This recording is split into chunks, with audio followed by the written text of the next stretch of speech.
இதுக்கு முன்னாடி தியான் சந்த் வீடியோவில் முகமது அலி அப்படின்ற ஒரு பேரை பற்றி நான் சொல்லியிருப்பேன். உங்கள் எல்லாருக்குமே நல்லா தெரியும். முகமது அலி த கிரேட்டஸ்ட் அப்படின்ற ஒரு விஷயத்தை வந்து பார்த்திங்கன்னா ஸ்போர்ட்ஸ் உலகத்தில் இருக்க எல்லாருக்குமே இவரோட பேர் வந்து நல்லாவே தெரியும். அவர் வந்து the greatest, Louisville lip அப்படின்னு சொல்லி நிறைய பேர் அவருக்கு இருக்குது. ஸ்போர்ட்ஸ்லேயும் சரி, சினிமாலேயும் சரி, பாலிடிக்ஸ்லேயும் சரி, நம்ம வந்து ஒரு பர்சனை வந்து பார்த்திங்கன்னா ரொம்பவே அப்படியே க்ளோரிஃபை பண்ணுவோம், வர்ஷிப் பண்ணி பார்ப்போம். பட் அந்த பர்சன் வந்து தன்னோட மக்களுக்காகவும் தன்னோட சமூகத்துக்காகவும் ஏதாவது பண்ணியிருக்காங்களா அப்படின்னு கேட்டிங்கன்னா முக்கால்வாசி அந்த ஒரு கேள்வி வந்து பார்த்திங்கன்னா ஒரு கொஸ்டின் மார்க்கில் வந்து தான் முடியும். ரொம்ப ஃபியூ தான் வந்து பார்த்திங்கன்னா சமூக பிரச்சனைக்காக வந்து பார்த்திங்கன்னா அவங்களோட பங்கையும் ஆற்றி அண்ட் ஆல்சோ ரியல் லைஃப்லையுமே வந்து பார்த்திங்கன்னா ஒரு ஹீரோவாக வந்திருக்காங்க. அப்படிப்பட்ட ஒரு ரொம்பவுமே இன்ஃப்ளூயன்ஷியலான ஒரு சூப்பர்பான ஒரு த கிரேட்டஸ்ட், உண்மையிலே த கிரேட்டஸ்ட் வந்து பார்த்திங்கன்னா முகமது அலி. அவரை பற்றி தான் இந்த வீடியோவில் பார்க்க போகிறோம். Welcome to hey sports show. Muhammad Ali also known as Cassius Marcellus Clay J R. இவர் வந்து பார்த்திங்கன்னா லூயிஸ் வில்லி அப்படின்னு சொல்லப்படுற ஒரு யூஎஸ்ஐ சேர்ந்த ஒரு நகரத்தில் 17th January 1942 அன்றைக்கி பிறக்கிறார். இவர் கூட ஒரு தம்பி இருக்காங்க. இவர் வந்து பிறக்கும் போதே வந்து பார்த்திங்கன்னா ஒரு டிஸ்லெக்சிக் சைல்டாக வந்து பிறக்கிறார். டிஸ்லெக்சிக்ஸ்னால் வந்து பார்த்திங்கன்னா இப்போது டாரே ஜமீன் பர் படம் பார்த்துருப்பீங்க. அந்த படத்தில் வர இஷான்ற பையனுக்கு வந்து பார்த்திங்கன்னா எழுதுறதுலையும் சரி படிக்கிறதுலையும் சரி அதில் வந்து நிறைய டிஃபிகல்ட்டிஸ் இருக்கும். அந்த மாதிரி ஒரு சைல்டாக தான் வந்து பார்த்திங்கன்னா முகமது அலி வந்து இருக்கார். ஏன் வந்து தன்னோட பேர் கேசியஸ் மார்செல்லஸ் கிளே வந்து பார்த்திங்கன்னா முகமது அலி மாற்றினார் அப்படின்றதுக்கு வந்து பார்த்திங்கன்னா பின்னாடி நிறைய காரணம் இருக்குது. இவர் வந்து என்ன தான் அமெரிக்காவில் பிறந்திருந்தாலுமே இவரோட வாழ்வாதாரம், இவரோட வம்சாவழி வந்து பார்த்திங்கன்னா ஆஃப்ரிக்கன் அமெரிக்கன் ஸ்லேவ்ஸை சேர்ந்த ஒரு இனத்தை சேர்ந்தவர் தான் வந்து பார்த்திங்கன்னா இவரோட அப்பா வந்து பார்த்திங்கன்னா ஒரு பில்போர்ட் பெயிண்டராக இருக்காங்க. அண்ட் ஆல்சோ வந்து பார்த்திங்கன்னா சின்ன வயசுலேருந்து இவரோட நிறத்துக்காக வந்து பார்த்திங்கன்னா ஏகப்பட்ட அடக்குமுறைகள் வந்து நடந்துட்டுருக்கு. அது எந்த அளவுக்குன்னா ஒரு லோக்கலில் இருக்க கடையில் வந்து போய் தண்ணி கேட்டப்போ இவர் வந்து கருப்பு இனத்தை சேர்ந்தவர்ன்றதுனால தண்ணி கொடுக்காமல் இருந்திருக்காங்க. இந்த மாதிரி நிறையா விதத்தில் வந்து பார்த்திங்கன்னா இவர் வந்து இது பண்ணியிருக்காங்க, துன்புறுத்திருக்காங்க, சப்ரஸ் பண்ணியிருக்காங்க. இவருக்கு பாக்ஸிங் அப்படின்ற ஒரு விஷயத்து மேலே எங்கே இன்ட்ரெஸ்ட் வந்துச்சு அப்படின்னு பார்த்தீங்கன்னா 12 வயசில் 1954 இருக்கும்போது என்ன தெரியுமா, இவரோட பைசைக்கிளை வந்து ஒருத்தர் வந்து திருடிட்டு போகிறார். அதை பார்த்து பொங்கி எழுந்து சண்டை போடுறதை பார்த்த ஒரு போலீஸ் ஆஃபீஸர் வந்து என்ன பண்ணுறாரு, இவரை வந்து பாக்ஸிங்கில் வந்து ஈடுபட ஹெல்ப் பண்ணுறாரு. அண்ட் ஆல்சோ அமெச்சூர் கேரியரில் வந்து பார்த்தீங்கன்னா 1960 ஒலிம்பிக்ஸில் வந்து கோல்டு அடிக்கிற முக்கியமான ஒரு பிளேயர்னா வந்து பார்த்தீங்கன்னா அது வந்து நம்ம gaseous Marcellus clay junior. Also அவருக்கு வந்து இந்த பேர் சொல்கிறது பிடிக்காது. ஸோ முகமது அலி தான் வந்து பார்த்தீங்கன்னா அந்த கோல்டு வந்து அடிக்கிறார். அதுக்கப்புறம் இவரோட கெரியரை பொறுத்த வரைக்கும் பார்த்தீங்கன்னா செம்மையான பீக். ட்ராஷ் டாக்கிங் அதில் வந்து ரொம்பவுமே ஃபேமஸான ஒரு ஆள். ட்ராஷ் டாக்கிங்னா இப்போ ஒரு ஆப்போனண்ட் வந்து ஃபைட்டுக்காக வராருன்னா அந்த ஆப்போனண்ட்டை ப்ரொவோக் பண்ணுறதுக்காகவே வந்து பார்த்தீங்கன்னா ஏகப்பட்ட தவறான வார்த்தைகளை சொல்லி ப்ரொவோக் பண்ணுவார். வம்பிழுக்கிறது, சண்டை கூப்பிடுறது, தவறாக பேசுறது, இந்த மாதிரி நிறையா விஷயங்களை வந்து பண்ணுவார். இவர் எங்கேருந்து இந்த ட்ராஷ் டாக்கை வந்து எடுத்துக்கிட்டார் அப்படின்னு பார்த்தீங்கன்னா ஜார்ஜ் வேக்னர் அப்படின்னு சொல்லப்படுற ஒரு ஃபார்மர் ரெஸ்லர் அவர்கிட்ட தான் வந்து பார்த்தீங்கன்னா இதை வந்து இன்ஸ்பயர் பண்ணிட்டார். அது ஏன் வந்து இவர் வந்து ஒரு தன்னோட ஆப்போனண்ட்டை வந்து திட்டுறாரு, அப்படி அக்ரெசிவாக நடந்துக்கிறாரு, வம்பிழுக்கிறாரு, ஸ்லெட்ச் பண்ணுறாரு, பேண்டர் பண்ணுறாரு அப்படின்னு பார்த்தீங்கன்னா அதுக்கு ஒரு ரொம்ப சிம்பிளான விஷயம். நம்ம வந்து ஒருத்தர் வம்பிழுக்கும் போதும் சண்டை போடும் போதும் க்ரௌடாக இருக்காங்கன்னா அவங்க வந்து என்னென்னா ஒன்று நம்ம ஜெயிக்கிறத பார்க்குறதுக்காக வருவாங்க, இல்லை நம்ம தோக்கிறத பார்க்குறதுக்காக வருவாங்க. ஆனால் எப்படியோ நம்ம கேமை பார்க்குறதுக்காகவாச்சும் வந்துடுவாங்க.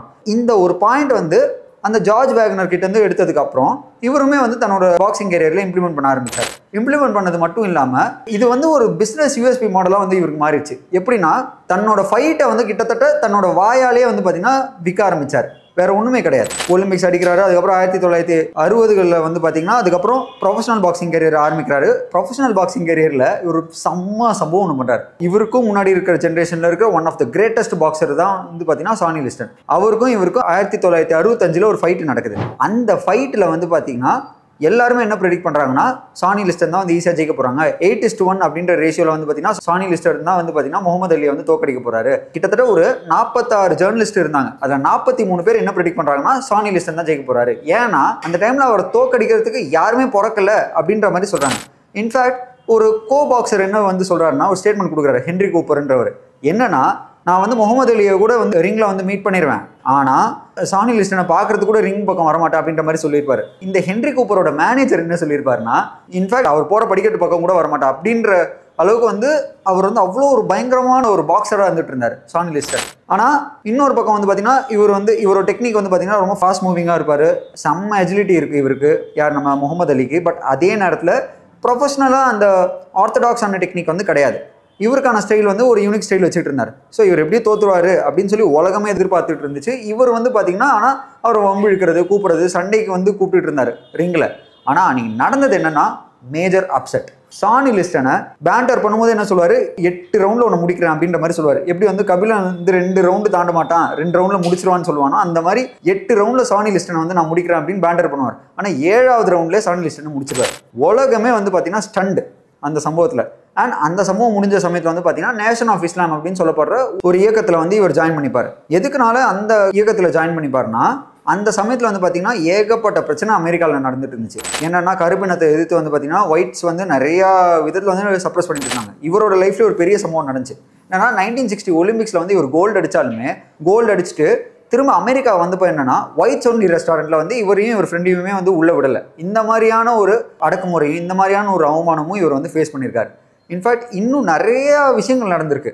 என்னன்னா அதுக்கப்புறம் வந்து பார்த்தீங்கன்னா வியட்நாம் வார் வந்து அந்த சமயத்தில் வந்து பீக்கில் போயிட்டு இருந்துச்சு. சவுத் வியட்நாமுக்கும் நார்த் வியட்நாம். அதில் யூஎஸோட ஸ்டாண்ட் வந்து பார்த்தீங்கன்னா நிறையா பேர் வந்து கிரிட்டிசைஸ் பண்ணிட்டு இருந்தாங்க. அப்போ இருந்த யூஎஸில் என்ன ரூல்ஸ்னா, யாராக இருந்தாலுமே வந்து பார்த்தீங்கன்னா ஆர்மியில் வந்து ரெஜிஸ்டர் பண்ணிருக்கணும். இப்போ வந்து எப்படி பிடிஎஸ் வந்து பார்த்தீங்கன்னா தன்னோட நாட்டில் வந்து ஆர்மியில் வந்து கன்ஃபார்ம் வந்து ஒர்க் பண்ணுன்றதுக்காக அவங்க பேண்டை விட்டுட்டு போனாங்களோ, அதே மாதிரி அப்போ வந்து யூஎஸில் இது ஸ்ட்ராங்காக இருந்துச்சு. அதை வந்து முகமது அலியுமே வந்து என்ன சொன்னாங்கன்னா, நீங்கள் ஆர்மியில் வந்து கன்ஃபார்மாக பார்ட்டிசிபேட் பண்ணணும், ஆர்மியில் எங்களுக்காக வந்து வியட்நாம் வாரில் சண்டை போடணும் அப்படின்னு சொல்லி அவங்க கூப்பிட்டாங்க. ஆனால் இவர் என்ன சொன்னார், என்னால் முடியாது, நான் சண்டை போட மாட்டேன். 1000 மைல் தாண்டி இருக்கிற வியட்நாமில் இருக்கிற மக்களை வந்து சண்டை போடுவேன், ஆனால் இங்கே இருக்கிற என்னோட மக்களுக்கே வந்து பார்த்திங்கன்னா இங்கே மரியாதை இல்லாமல் இருந்துகிட்ருக்கு, நான் ஏன் சண்டை போடணும் அப்படின்னு சொல்லி அந்த விஷயத்தை வந்து எதிர்க்கிறாரு.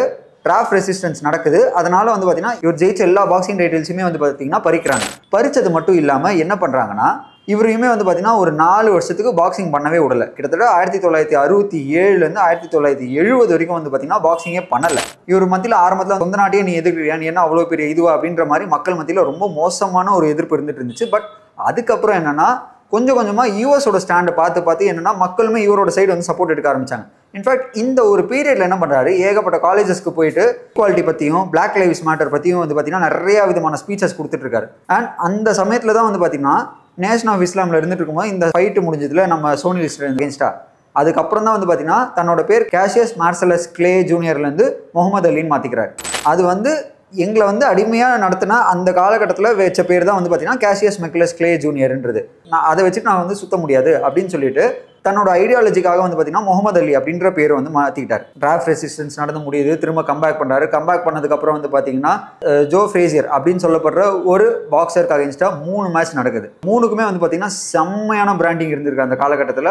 அதுக்கு வந்து பேரே வச்சுருக்காங்க.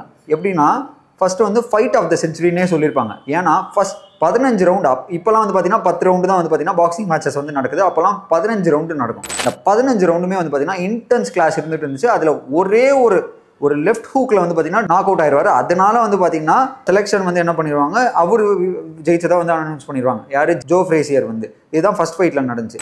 செகண்ட் ஃபைட்டில் வந்து பார்த்தீங்கன்னா இவர் ஜெயிச்சிருவார், நம்ம முகமது அலி ஜெயிச்சிருவார். தேர்ட் ஃபைட்டில் வந்து பார்த்தீங்கன்னா கிட்டத்தட்ட 15 ரவுண்டு க்ளோஸாக போகும். அதே நேரத்தில் ஜோ ஃப்ரேசியருமே வந்து பார்த்தீங்கன்னா 2 கண்ணு மூடுன நிலைமையிலையும் வந்து நான் சண்டை போடுவேன்னு சொல்லி எதிர்ப்பார்.